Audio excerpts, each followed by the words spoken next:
Good morning, St. Mark's, and welcome to this week's reflection from Acts chapter 2, which has long been regarded as a kind of formula for fruitful Christian ministry. Beginning at the 42nd verse, it says, "They devoted themselves to the apostles' teaching and fellowship, to the breaking of bread and the prayers. All came upon everyone because many wonders and signs were being done by the apostles. All who believed were together and had all things in common. They would sell their possessions and goods and distribute the proceeds to all as any had need. Day by day, as they spent much time together in the temple, they broke bread at home and ate their food with glad and generous hearts, praising God and having the goodwill of all the people.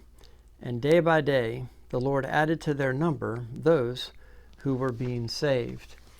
And so when I say formula for fruitful Christian ministry, what I'm referring to is the fact that it lists a number of things that they did and then ends with, "And day by day the Lord added to their number those who were being saved." In other words, this is what they did and this is what happened as a result. And it's the things that you'd expect. Again, they devoted themselves to the apostles' teaching and fellowship, to the breaking of bread and the prayers, and he goes on. But central to it all was the depth of community they experienced, sharing with one another and spending, quote, "much time together in the temple." All of which is to make the point that gathering together for corporate worship is a critical part of being the church. And it's why we've made the efforts we've made in recent weeks to get our virtual offerings where they need to be. Because as we journey through this time of social distancing, we need to nevertheless remain connected to one another. Are you engaging with our worship services and class offerings? Are you calling to check in with your fellow parishioners? Some you may have never called before, but see regularly at church. Don't you miss them? Give them a call and just ask how they're doing.